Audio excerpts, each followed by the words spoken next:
Hey welcome to Cinescope. तो recently Christopher Nolan की the Odyssey का ट्रेलर रिलीज किया गया जो कि बहुत ही अमेजिंग था। ट्रेलर ब्रेकडाउन करने से पहले कुछ समझ लेते हैं उनके लिए जिनको पता नहीं ओडिसी क्या है। थोड़ा बैकग्राउंड से स्टार्ट करेंगे। कई सालों पहले ट्रॉय का एक प्रिंस जिसका नाम पेरिस था, एक ग्रीक स्पार्टन किंग जिसका नाम मेलेनस था, उसकी वाइफ को उठा ले जाता है जिसका नाम हेलन था और कहा जाता है वो दुनिया की सबसे खूबसूरत औरत थी। और बाद में स्पार्टन किंग ट्रॉय के खिलाफ वॉर छेड़ देता है और इस वॉर में हेल्प के लिए वो सारे ग्रीक किंग्स को रिक्रूट करता है जिसमें से एक ओडिसियस भी था। तो ट्रेलर में हम ओडिसियस को पानी में अकेले तैरता हुआ देखते हैं जो कि बहुत सैड नजर आता है। इस पर भी हम आगे बात करेंगे। तो स्पार्टन किंग ओडिसियस के पास हेल्प लेने जाता है।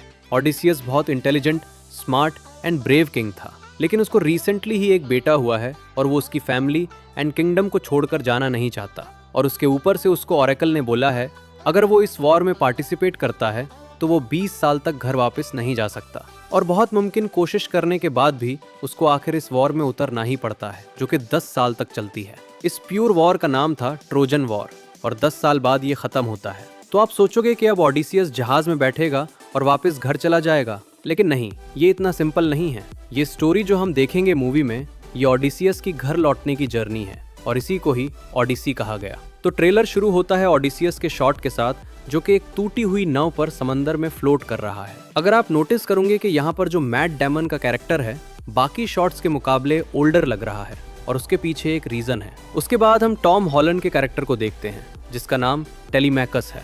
कहा था ना ओडिसियस को एक लड़का हुआ है, ये वही है और उसका बेटा इतना बड़ा हो गया है, लेकिन ओडिसियस अभी भी घर नहीं लौटा। हम टेलीमैकस को देखते हैं जो कि किसी जर्नी पर निकल रहा है और जाहिर है ये अपने डैड को ढूंढने निकला है और ये जा रहा है मेलेनस से मिलने जो कि ट्रोजन वॉर खत्म होने के 8 साल बाद घर लौटा है। तो टेलीमैकस पूछने जा रहा है कि मेरे डैड है कहाँ पर। और फिर हमें चार्लीज थेरो दिखाई जाती है जो कि कलिप्सो का कैरेक्टर प्ले कर रही है। अब यहाँ ओडिसियस जो है वो कलिप्सो के आइलैंड पर रुकता है और कलिप्सो चाहती है ओडिसियस उसके आइलैंड से निकल नहीं पाए क्योंकि कलिप्सो ओडिसियस के प्यार में पागल हो जाती है और ओडिसियस को उसके आइलैंड पर काफी लंबा वक्त निकल जाता है। और इसके बाद बड़ा सा हॉर्स दिखाया जाता है जो कि बेसिकली ट्रोजन हॉर्स है और इसी की हेल्प से ग्रीक जो है इस वॉर को जीतते हैं। तो होता ऐसा है कि 10 साल बीत चुके हैं और ग्रीक्स ट्रॉय वालों पर अटैक किए जा रहे हैं, लेकिन जो ट्रॉय की वॉल्स थी जिसको तोड़ना नामुमकिन था और ये लोग उसके पार नहीं जा पा रहे थे। तो उसका सॉल्यूशन ऐसा निकाला गया कि हम नाव में बैठकर वापस लौट जाते हैं और उनके लिए एक बड़ा सा लकड़ी का घोड़ा गिफ्ट के तौर पर छोड़ जाएंगे। यहाँ कैच ये है कि ये घोड़ा जो है वो अंदर से खोखला होता है। इसके अंदर जितने भी इलीट वॉरियर्स होते हैं वो बैठ जाते हैं और ट्रॉय वालों से कहा जाता है कि देखो ग्रीक्स चले गए और तुम्हारे लिए गिफ्ट छोड़ गए क्योंकि तुम इतने अच्छे वॉरियर्स हो के तुमने ग्रीक्स को अंदर ही नहीं घुसने दिया। तो ये देख ट्रॉय वाले खुश हो जाते हैं और उस घोड़े को अंदर ले आते हैं, पार्टी वगैरह करते हैं और जब रात में सब सो जाते हैं तो ये उस ट्रोजन हॉर्स से बाहर निकलते हैं और अटैक कर देते हैं और पूरे ट्रॉय को खत्म कर देते हैं। और ये पूरा आइडिया ओडिसियस का ही होता है। और फिर हम देखते हैं पूरे ट्रॉय में आग लगी है और ये टावर जो गिर रहा है ये सिंबलाइज करता है द फॉल ऑफ ट्रॉय जो कि इस पूरे इवेंट को बुक्स में नाम दिया गया है। और दूसरी तरफ हमको एथिका दिखाया जाता है जो कि ओडिसियस का किंगडम है। अब होता यह है कि ओडिसियस अब तक घर नहीं लौटा तो आसपास वालों की नजर अब उसके किंगडम पर होती है। वो देखते हैं कि क्वीन अकेली है, ये क्यों ना उससे शादी कर ले और इस किंगडम को हटिया ले। और वही हमें एंटानियस का कैरेक्टर दिखता है जो कि रॉबर्ट पैटिंसन प्ले कर रहे हैं। भाई बंदे के एक्सप्रेशन से ही लग रहा है कि हरामी है। बैटमैन के बाद अब इसको इतने सीरियस लुक में देख रहे हैं और वो भी उन लोगों में से होता है जो कि पेनेलोपी ओडिसियस की वाइफ जिसको एना हैथवे प्ले कर रही उससे शादी करने के लिए आता है। इन सब को शूटर्स कहते हैं जो कि किंगडम में आकर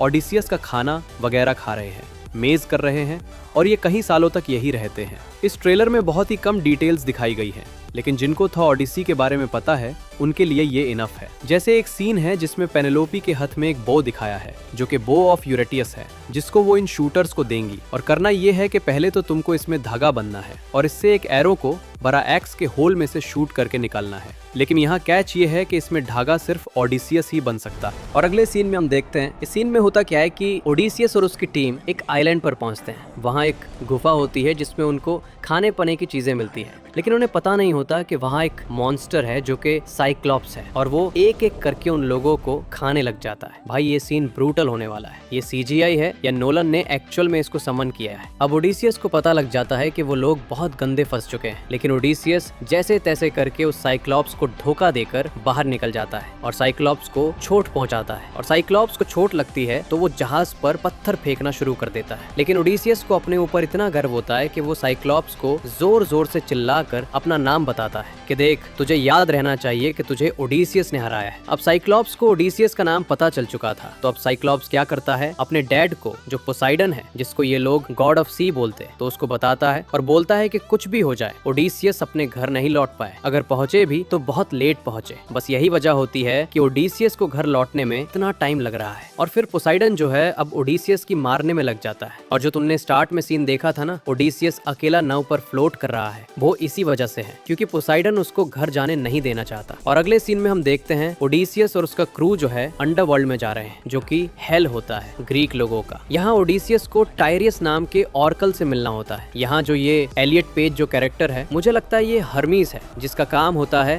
सोल्स को इधर से उधर ले जाना। और फिर हमें ओडिसियस और उसकी आर्मी को भागते हुए दिखाया जा रहा है। ये अंडरवर्ल्ड वाला सीन बहुत कूल लग रहा है और जिस तरह से इसको दिखाया गया है, ये ओडिसियस के लिए बहुत ज्यादा गिल्ट ट्रिप होने वाली है। और आगे वाला शॉट मुझे बहुत ही अमेजिंग लगा जब से मैंने ओडिसी की कहानी को जाना है। ये इस सिचुएशन को कैसे पुल अप करेंगे क्रिस्टोफर नोलन, जो कि चीजों के साथ में एक रियलिज्म को अटैच करना पसंद करते हैं। तो ये जो तुम बड़े बड़े आर्मर वाले मॉन्स्टर लाइक बीइंग्स देख रहे हो, जो एक कैनिबल्स होते हैं और इंसानों को खाना पसंद करते हैं, और समहाउ ओडिसियस की आर्मी वहां पहुंच जाती है। और मैं कैसे बताऊं, अटैक ऑन टाइटन देखा है आपने, बस वैसे ही सीन होने वाला है अगर मैं सही सोच रहा। तो अगले सीन में हम देखते हैं ओडिसियस और उसका क्रू जो है साइरेंस वाले इलाके से गुजरते हैं। और साइरेंस जब गाना गाती हैं, जिसे सुनकर लोग पागल हो जाते हैं और पागलपन के मारे समंदर में कूदने लगते हैं, और फिर साइरेंस उनको खत्म कर देती है। तो ओडिसियस अपनी आर्मी के कानों में कुछ प्लग इन कर देता है और खुद विदाउट प्लग किए रहता है। वो दिखाना चाहता है कि he is the only man जिसने साइरेंस का गाना सुना और जिंदा बच गया। और अपने क्रू से कहता है कि मुझे बंद दो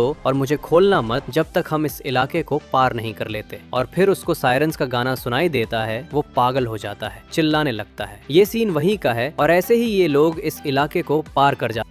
भाई मस्ती देख रहे हो ओडिसियस की। तो ये था द ओडिसी का ब्रेकडाउन। आपने इस ट्रेलर में क्या क्या नोटिस किया, मुझे कमेंट्स में जरूर बताना। Till then bye, keep watching and keep exploring and don't forget to like, share and subscribe.